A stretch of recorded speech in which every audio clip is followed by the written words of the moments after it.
ჩვენ დავბრუნდით პირდაპირ ეთერში და ჩვენი სტუმარია დემოკრატიული მოძრაობის ლიდერი ნინო ბურჯანაძე. ქალბატონ ნინო, იმედი არ გვიწყენთ, რომ გიგი უგულავას მეტი დრო დაუთმეთ, ის პირველად იყო ჩვენს ეთერში. თქვენთან გვაქვს ხოლმე, ესე ვთქვათ, კომუნიკაციის უფრო მეტი საშუალება გქონდა ხოლმე. გამარჯობა და მადლობა, რომ ხართ ჩვენი სტუმარი. გამარჯობა დიანა, არანაირი პრობლემა არ არის. ეხლა თემა ნამდვილად აქტუალურია და საინტერესოც კი არის, ასე ვთქვათ, არგუმენტები, რომელსაც ჩვენ ვისმენთ. თქვენ რა გაიგეთ მთავარი? მაინც საინტერესოა, იმიტომ რომ ნაციონალურ მოძრაობაში მიმდინარე პროცესი მხოლოდ ერთი პარტიის პროცესი არ არის, ეს არის ზოგადად ოპოზიციურ პოლიტიკურ ველში მიმდინარე პროცესი. თქვენ იცნობთ ამ ლიდერებს, ამ ადამიანებს, ამ პარტიას. ამიტომ ძალიან საინტერესოა თქვენი შეფასება იმის შესახებ, თუ რა მოხდა ამ პარტიაში. მით უმეტეს თუ უსმენდით ბატონ უგულავას და კიდევ დამატებით გაიგეთ რამე. მე ბევრი არ მისმენია, ბოლოს მოვკარი ორი რამდენიმე არგუმენტს, რომელზეც საუბრობდა ბატონი უგულავა, საერთოდ ძალიან საინტერესოა, რომ დღეს მიხეილ სააკაშვილს ებრძვიან ის ადამიანები, რომელთა ხელითაც ის მებრძოდა და რომელთა არგუმენტებსაც ის მიყვებოდა ხოლმე ძალიან ხშირ შემთხვევაში და არა იმ არგუმენტებს, რომელსაც მე მას ვთავაზობდი. მე გავაფრთხილე თავის დროზე არაერთ გზის მიხეილ სააკაშვილი იმასთან დაკავშირებით, რომ სწორი გზა და სწორი, ესე ვთქვათ, მიმართულება ქვეყნის განვითარების იყო ის, რასაც მე მას ვთავაზობდი და არა ის, რასაც მას თავაზობდა ბოკერია, უგულავა და ძალიან ბევრი სხვა ადამიანი, ვინც, ასე ვთქვათ, მაშინ ამ გუნდში შედიოდა და ძალიან ბევრი არასწორი გადაწყვეტილებები, რომელიც იქნა მიღებული სააკაშვილის დროს და არა მარტო არასწორი, არამედ უბრალოდ დანაშაულებრივი გადაწყვეტილებები სწორედ ამ ადამიანების, ასე ვთქვათ, სინდისზეც გახლავთ სააკაშვილთან ერთად. ჩემთვის, ასე ვთქვათ, მე არა ვარ საერთოდ, ასე ვთქვათ, ადამიანი, რომელიც ნიშნის მოგებით არის დაკავებული და ამის დრო ეხლა უბრალოდ არ არის ხარმცალია ნამდვილად იმისათვის, რომ ნაციონალურ მოძრაობაზე და სააკაშვილის ნიშნის მოგებაზე ვიფიქრო, ისე უბრალოდ სააკაშვილის დანახვა საინტერესო კი იქნებოდა. ერთი, რას ფიქრობს ეხლა, როდესაც მან თავისი კარიერა ხომ დაანგრია და თავისი, ესე ვთქვათ, პიროვნული შანსები, რომ მართლა ოქროს წასვები ჩაწერილი იყო საქართველოს ისტორიაში და რაც ბევრად უფრო უარესია, ქვეყანას შეუქმნა ძალიან სერიოზული პრობლემები სწორედ იმ ადამიანების დაჯერებით, რომლებიც დღეს ეხლა მას ედავებიან და რომლებმაც მას პარტია გაუყვეს და წაართვეს პრაქტიკულად ამ ადამიანების წილი შეცდომებში, რომელიც იყო დაშვებული, არის უფრო მაღალი ვიდრე სააკაშვილის, ასე ფიქრობთ, ასე იცით თქვენ და ასე უყურებთ ამ პროცესს?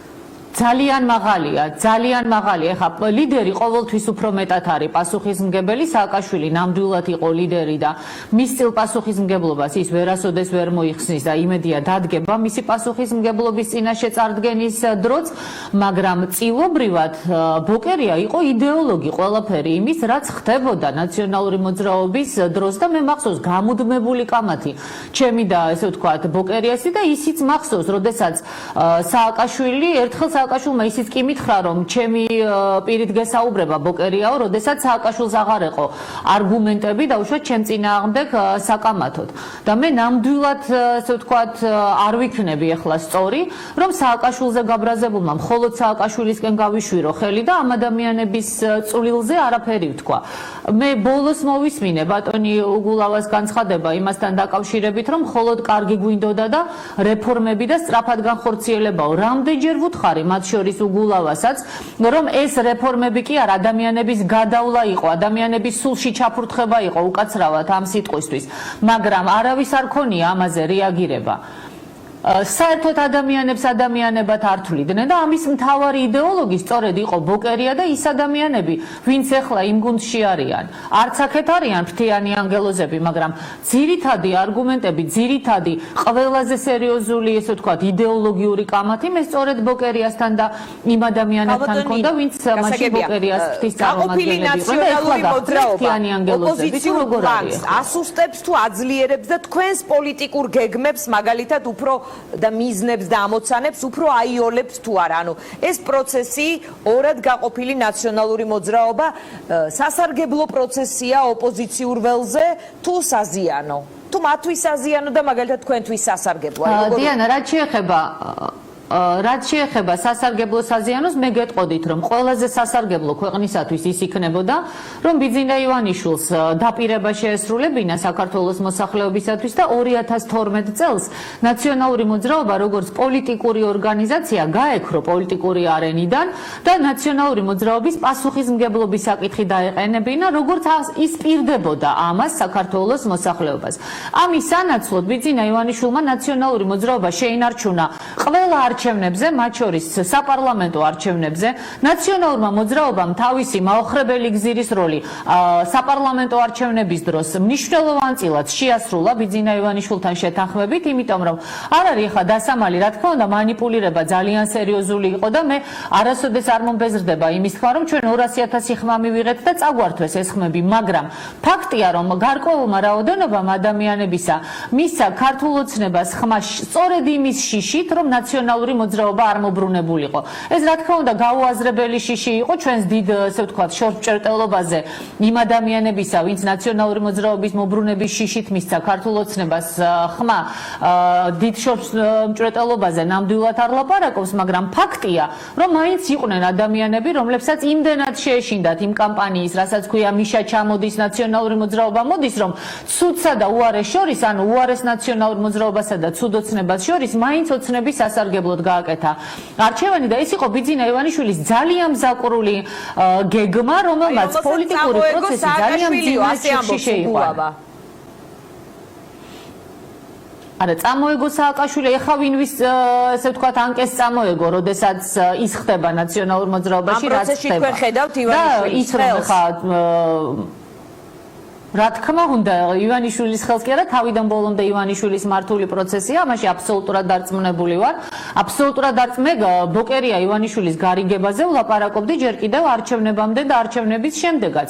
მანამდეც ვიდრე გიგი უგულავა გამოვიდოდა ციხიდან. ბოკერიას და ესე ვთქვათ, დანარჩენებს როგორც ჩანს, მისაღები წინადადება შესთავაზა ბიძინა ივანიშვილმა. ბიძინა ივანიშვილი დღეს ცდილობს, რომ სატელიტი ოპოზიცია, ესე ვთქვათ, შეიქმნას ნაციონალური მოძრაობის ნაწილის სახით, ისევე როგორც ის შეეცდება, რომ სხვა ოპოზიციური პარტიების გადაჯგუფებაც მოახდინოს ისე, რომ მისი მართული ოპოზიცია ჰქონდეს. ბიძინა ივანიშვილმა ჯიბეში ჩაიდო მთელი საქართველო. ძალიან სამწუხაროა მე რომ ამას ვამბობ, დიანა, მაგრამ რასაც მე გუშინ ვუყურებდი აი მაგნოლიას გადაადგილებასთან დაკავშირებით. იცით, მე ძალიან კარგად მახსოვს ის პერიოდი, როდესაც 5 წუთით რომ გზა გადაკეტილიყო სამთავრობო კორტეჟის გავლის გამო, მე არასდროს არ ვკეტავდი გზას, როცა ასე ვთქვათ, მე მოძრაობდი, მაგრამ პრეზიდენტის კორტეჟი საკმაოდ დიდი იყო და დროდადრო შეიძლება გზა გადაკეტილიყო, ხო? მე არ ვარ მომხრე, ესე ვთქვათ, გზების გადაკეტვის, მაგრამ პრეზიდენტის კორტეჟის გადაადგილებას აქვს თავისი, ესე ვთქვათ, სპეციფიკა. 5 წუთით გადაადგილებასთან და ესე ვთქვათ, გზის გაჩერებასთან დაკავშირებით ერთი უბედურება იყო მედიაში, ტელევიზიაში, მთელი ოპოზიცია, მათ შორის ის ხალხი, ვინც დღეს პარლამენტშია ბიძინა ივანიშვილის კვოტით შესული, ერთ ამბავში იყვნენ. გუშინ საათნახევარი გადაიკეტა ცენტრალური მაგისტრალი, რკინიგზა გადაიკეტა რამდენიმე საათი და ელექტროხაზები იქნა ჩამოღებული და იმ ხეებს, რომელიც ხელს უშლიდა ამ ხის გადაადგილებას, აბსოლუტურად ჯანსაღი ტოტები ჩამოაჭრეს და ამას საზოგადოება უყურებს რაღაცა ისე გართობასავით. მართლა ხო არ გაპინგვინდა მთელი ერი, ხა მართლა რა დაგვემართა, ძალიან მაინტერესებს. რატო უნდა გადაყვეს, ესე ვთქვათ, ბიძინა ივანიშვილის ახირებებს სახელმწიფო ნამდვილად არანაირად არ მესმის, მაგრამ როგორ არის ხა, რადგან 5 მილიარდია ყველაფერი ეპატიება? ცოტა მეტი აქვს მე მგონი, მაგრამ ძალიან ბევრი რამ არ ეპატიება პრეზიდენტს, მაგრამ პრეზიდენტის გავლისთვის 5 წუთი არ უნდა გაჩერდე და იმიტომ რომ ივანიშვილს მოესურვა რომ მაგნოლია ნახოს თავის ბაღში საათნახევარი შეგიძლია გაჩერდეს და ეს ეპატიება, როგორც ხეებს გავს თქვენი ლოგიკით ზუსტად ასეთი ეფექტურობითაც პარტიულ პროცესებს მართავს სხვა პარტიებში და არა იმ პარტიაში, რომლის მხარდამჭერად და შემქმნელად მოიაზრება. ანუ ამას და ჯერჯერობით ბევრ ადგილზე და ბევრ პარტიაში ეს გამოსდის დიანა, ჩვენ ხედავთ აი სამარცხვინო პროცესებს, როგორ თანდათან ჩანს, ვინ გაიყიდა, ვინ რატო წამოვიდა ამა თუ იმ პარტიიდან, ვინ რა დაპირება მიიღო და ეს კიდევ უფრო ნათლად გამოჩნდება, მაგრამ ამის ბოლომდე რეგულირებას ბიძინა ივანიშვილი ვერ შეძლებს. ეს უბრალოდ ბუნების კანონია, იმიტომ რომ არსებობენ ქვეყანაში ისეთი ადამიანები, როგორიც ვარ მე და ჩემი თანაგუნდელები, რომლებიც არც ვიყიდებით, არც გარიგებაში არავისთან არ შევდივართ და ზუსტად ამიტომ ვუქმნით ჩვენ მას ამ დისკომფორტს და ზუსტად ამიტომაც იყო ბიძინა ივანიშვილისთვის მიუღებელი ჩვენი პარტიის პარლამენტში ყოფნა, იმიტომ რომ მან ძალიან კარგად იცის, რომ მე არც ერთ შემთხვევაში არ მივიღებდი არანაირ გადაწყვეტილებას, არანაირი გარიგების, არანაირი დაპირების ფასად, რაც დავუშვათ ჩემი შინაგანი რწმენის საწინააღმდეგო იქნებოდა. ბოლო კითხვა მაქვს ასეთი. ბიძინა ივანიშვილი ცდილობს დასრულეთ. ცდილობს, რომ როგორც ხელისუფლება აქვს მას აბსოლუტურად უზურპირებული, პარლამენტი, საკონსტიტუციო თუ საერთო სასამართლო, თქვათ, ცდილობს მედია საშუალებების აბსოლუტურ უზურპაციას და ჩვენ ხედავთ ამ მიმართულებით გადადგმულ ნაბიჯებს, როგორც ის ცდილობს ახლა რომ პრეზიდენტის ინსტიტუტი ჩაიდოს ჯიბეში იმ საკონსტიტუციო ცვლილებებით, რომელსაც გვთავაზობენ პარლამენტის მიერ არჩეული პრეზიდენტის სახით, ასევე ის ცდილობს, რომ შექმნას ოპოზიციური სპექტრი, რომელსაც ის გააკონტროლებს, რომელიც იქნება პრაქტიკულად, ესე ვთქვათ, მასთან გარიგებაში შესული და ის ფიქრობს, რომ ასე შეძლებს ის ქვეყნის, ესე ვთქვათ, 2030 წლამდე თუ იმის იქეთ მართვას. არ გამოვა ესე ბატონო ბიძინა, ძალიან ცუდად დაამთავრებს სამწუხაროდ. სააკაშვილსაც ასე ეგონა, რომ დაალაგებდა ყველაფერს, ყველა და ასე ბოკერიას პირველ რიგში, რომ ვინც ესე ვთქვათ, მოწინააღმდეგე იყო იმათ მოიშორებდა თავიდან და ამას გარკვეული ესე ვთქვათ წარმატებით გარკვეულ ეტაპამდე ახორციელებდა კიდეც, დანარჩენებს დააშინებდა, დანარჩენებს ესე ვთქვათ, ხა მე ვერ ვიტყვი იმ სიტყვას, რომელსაც ისინი ხშირად იყენებდნენ ხოლმე, როგორც ხალხის, ასევე ოპოზიციური ლიდერების მისამართით. და ესე ვთქვათ, ასე ქვეყანას მართავდნენ ესე ვთქვათ, მომდევნო 20-30 წლის განმავლობაში. სააკაშვილსაც ესე ეგონა, მაგრამ არ გამოვიდა და გარწმუნებთ ახლა, რაც არ უნდა ესე ვთქვათ, არაადეკვატური და აბსოლუტურად მიუღებელი იყო სააკაშვილი. სააკაშვილი პოლიტიკური ესე ვთქვათ, კრიტერიუმებით აპელირებს. არ გამოუვა ბიძინა ივანიშვილს ეს, თუ რა თქმა უნდა, დიანა, ამას ვიტყვი, ჩვენ ვართ ერი, თუ თავმოყარეობის რაღაცა ელემენტები შერჩენილი გვაქვს და თუ მართლა ესე ვთქვათ პინგვინებად არ გადაიქცევა მთელი თუ არა ყოველ შემთხვევაში საქართველოს 90% და მე დარწმუნებული ვარ რომ ეს არავითარ შემთხვევაში არ მოხდება. დიდი მადლობა ნინო ბურჯანაძეს, რომელთან ერთადაც ჩვენ დავიწყეთ ჩვენი სეზონი სატელევიზიო 2017 წელს. ეს იყო დღის ამბები 4 საათზე, ხვალ ისევ ეთერში ვიქნებით 2-ზეც და 4-ზეც, ასე რომ უყურეთ TV პირველს ნახვამდის.